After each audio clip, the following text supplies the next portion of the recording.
నమస్తే అన్న అందరికీ. జుక్కల్కు ఏమైంది, మరి అభివృద్ధిలో ఎందుకు వెనుకబడింది, దానికి కారణాలు ఏంటి, రాజకీయ నాయకులు విఫలమయ్యారా,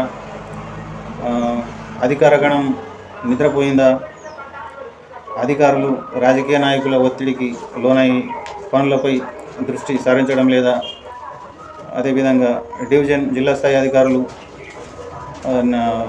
అధికారుల నిఘా కొరవడిందా, అసలు జాప్యం ఎందుకు, ఎక్కడ, ఎలా జరుగుతుంది, ఈ అంశాలపైన మనం ఈరోజు కూలంకూషంగా మాట్లాడుకునే ప్రయత్నం చేద్దాం. అయితే మొట్టమొదటిగా జుక్కల్కు ఏమైంది అంటే, జుక్కల్కు ఏం కాలేదు, కానీ జుక్కల్ అభివృద్ధిలో వెనుకబడింది అన్నారు కదా అని మీరు అనుకుంటుండొచ్చు. జుక్కల్ అభివృద్ధిలో వెనుకబడింది, అది జిల్లా మొత్తంలో తెలుసు, అందరికీ తెలిసిన విషయమే. అయితే ఎందుకు వెనుకబడింది అనే దానికి కారణాలన్నీ ఇప్పుడు మనం చర్చించుకుంటున్నాం. అది దానికోసం ఇప్పుడు మాట్లాడబోతున్నాం. జుక్కల్ ఏంటంటే కాన్స్టిట్యున్సీ అంటే నియోజకవర్గానికి హెడ్ క్వార్టర్ అన్నట్టే ఉంది, కానీ ఈ జుక్కల్ పేరు ఢిల్లీలో ఉంటుంది, కానీ ఇక్కడ వేరే అభివృద్ధి ఏమి లేదనే విషయాన్ని మీరు గమనించాలి. మరి దీనికి కారణాలు ఏంటి అంటే చాలానే కారణాలు ఉన్నాయి వెనుకబడడానికి. అప్పటి ఎమ్మెల్యేల నుంచి ఇప్పటి ఎమ్మెల్యేల వరకు జుక్కల్ మండలం, స్పెసిఫిక్గా జుక్కల్ మండలం గురించి నేను చెప్తున్నా, అన్ని మండలాల గురించి కాదు. జుక్కల్ మండలం ఎందుకు వెనుకబడతానికి గురైంది అనేది ఈ నాయకులు కూడా ఒక కారణం. వారు పట్టించుకున్న అధికారులు పర్యవేక్షించకపోవడం, నాయకులకు మండల స్థాయి నాయకులకు చెప్పేసి వెళ్ళిపోవడం, స్వతహాగా దగ్గరుండి పనుల పర్యవేక్షణ చేయకపోవడం, ఇలాంటివన్నీ చేయడం వల్ల దీంట్లో విఫలమయ్యారని చెప్పచ్చు. ఇప్పటి వరకు ఉన్న రాజకీయ నాయకులు అంటే మెయిన్గా ఎమ్మెల్యేలే కదా.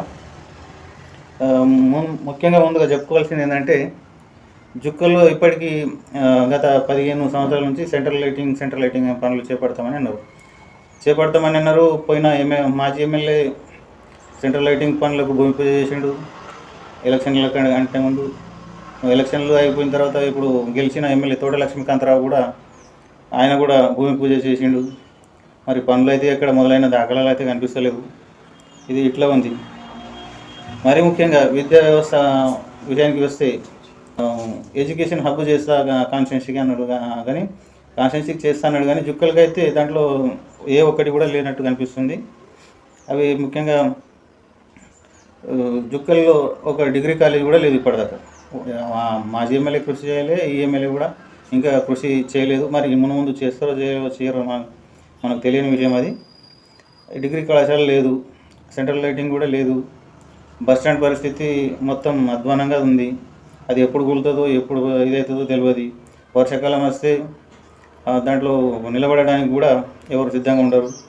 రాత్రుల్లో కరెంటు ఉండదు, పందులు దొరుకుతాయి, దొంగలు, కొన్ని అసాంఘిక కార్యక్రమాలు కూడా అక్కడ జరుగుతున్నాయన్నట్టు సమాచారం. మళ్ళీ అక్కడ ఒక టాయిలెట్, బాత్రూమ్ లేదు బస్టాండ్లో. ఎన్నిసార్లు దానికి రిపేర్లు చేస్తూనే ఉంటారు, ఏడాదికి ఒకసారి రిపేర్ చేస్తారు. మళ్ళీ దానికి అది పెచ్చులు ఊడిపోయి మొత్తం అధ్వానంగా మారుతుంది. మళ్ళీ ఇంకా రీటెండర్ చేసి మళ్ళీ ఇంకొక ధర వచ్చి ఆడు దుప్పల్లి చేస్తాడు. ఆడు కూడా అంతే, పైసలు లేపేసుకుంటారు, పని అయిపోయింది అంటారు. ఆ బాత్రూమ్లు కట్టింటారు అని అంటే, బాత్రూమ్లు కట్టేందుకు ఒకడు అదేదో ఇది చేసి రూర్బన్ కింద అక్కడ ఒక కట్టినట్టు చేసిండు, అది సగం వదిలేసిండు, మొత్తం దాంట్లో ముళ్ళ కంపలు నిండిపోయింది. ఈ పాత బాత్రూమ్లు చూస్తే అయితే దాంట్లో పెద్ద వట వృక్షంలాగా పెరిగిపోయింది రావి చెట్టు. అది అట్లా బస్ స్టాండ్. ఇంకొకటి ఇప్పుడు గురుకులాల విషయానికి వస్తే, గురుకుల పాఠశాలలు కానీ ఇంకొక పాఠశాలలు కానీ, ఒక్క గురుకుల పాఠశాల జుక్కల్లో లేదు. దీనికి ఇప్పుడు రాజకీయ నాయకులే కారణం. ఎమ్మెల్యేలు, గత ఎమ్మెల్యే గంగారాం కావచ్చు, మాజీ ఎమ్మెల్యే షిండే కావచ్చు, మళ్ళీ ఇంకా వేరే కావచ్చు. అది మొట్టమొదటిగా జుక్కలకు శాంక్షన్ అయిన తక్కడపల్లిలో ఉండేది ఒకటి బీసీ బాలికల గురుకుల పాఠశాల, చాలా ఏళ్ళ క్రితం. అది ఎమ్మెల్యేగా ఉన్నప్పుడు గంగారాం ఆయన సొంత ఊరికి తీసుకుపోయాడు, పెద్ద కొడపల్లికి. అక్కడ జంప్ అయిపోయింది. దాని తర్వాత ఇంకొకటి బీఆర్ఎస్ హయాంలో 2 గురుకులాలు మంజూరైనాయి జుక్కలకు. ఒకటి మైనారిటీ, ఒకటి ఎస్సీ బాయ్స్ గురుకులాలు.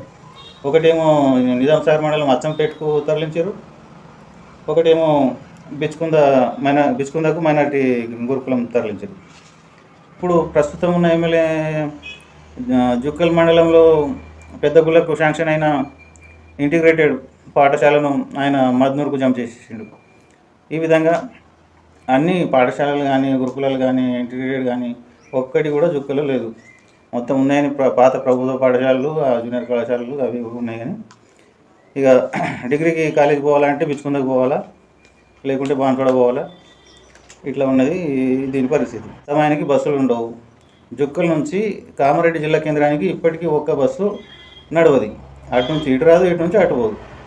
మరి ఇది జుక్కల్ మండల కేంద్రము, అది జిల్లా కేంద్రం. మండల కేంద్రం నుంచి జుక్కల్ మండల కేంద్రం నుంచి కామారెడ్డి జిల్లా కేంద్రానికి ఒక్క బస్సు అయినా అప్ అండ్ డౌన్ ఉండాలి కదా. ఏవో పనులు ఉంటాయి జిల్లా కేంద్రం అన్నప్పుడు. ఒక పనికి పోయినాం అనుకో, తిరిగి అదే రోజు వస్తామనే గ్యారంటీ అయితే లేదు. పోవాలంటే ఈ రోడ్లో ఇటు జుక్కల్ చౌరస్తా నుంచి అటు పిట్లం దాకా బస్సులు ఉంటాయి. పిట్లం తర్వాత ఇక అంతే సంగతులు. పోతే లేకుంటే ఆటోలు ఎక్కి కింద మీద పడి పోవాలి, నిజాంసాగర్ మీదకి వెళ్ళి ఎల్లారెడ్డి దాటుకుంటారు. ఇట్లా పోతే బిచ్చుకొండ నుంచి బాన్స్వాడ నుంచి అటు కామారెడ్డి పోవాల్సి ఉంటుంది. ఇంత ఇబ్బందులు ఉన్నాయి. ఈ బస్సు గురించి కూడా కొద్దిగా ప్రస్తుతం ఉన్న ఎమ్మెల్యే ఆలోచిస్తే బాగుంటుందని నా యొక్క అభిప్రాయం. అదే ఇవి ఇట్లా చెప్పుకుంటూ పోతే జుక్కల్లో చాలానే పనులు సమస్యలు ఉన్నాయి. అభివృద్ధికి ఎందుకు నోచుకోలేదంటే ఎందుకు నోచుకోలేదు, ఎవరు పట్టించుకోరు. పట్టించుకున్న దానికి పర్యవేక్షించరు. ఇది ప్రాబ్లం, వేరేదేం లేదు. ఇక ఎమ్మెల్యేలు గెలుస్తారు, వస్తారు, పోతారు. ఇప్పుడున్న ఎమ్మెల్యే మంచిగా పని చేస్తున్నాడు, మంచిగా మాట్లాడుతున్నాడు, అసెంబ్లీలో మాట్లాడుతున్నాడు, పనులు అవుతున్నాయి, కరెక్టే, వాస్తవమే చేస్తున్నాడు. కానీ ఇవన్నీ నేను చెప్పినవి మరి ఇవన్నీ పెండింగ్లోనే ఉన్నాయి. ఇంక మరి వీటి మీద కూడా కొద్దిగా దృష్టి పెడితే బాగుంటుంది కదా. ఇవేమి పెద్ద పనులేమి కావు.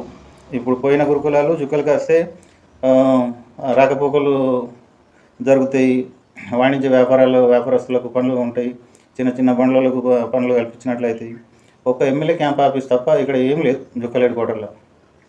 అది జుక్కల్ హెడ్ క్వార్టర్ అని కట్టిరా గత బీఆర్ఎస్ ప్రభుత్వం, మరి ఎట్లా కట్టిరా కానీ కట్టిరా, అది ఒక పుణ్యం కట్టుకున్నారు. సరే ఉన్నది జుక్కల్లో ఎక్కడ ఉన్నదంటే జుక్కలు ఉన్నదంటే అది కొద్దిగా నయం అనిపిస్తుంది. ఇక జుక్కలకు ముఖ్యంగా కావాల్సినవి మాత్రం ఇవి నేను ఇందులో ఇప్పటిదాకా చెప్పినవన్నీ.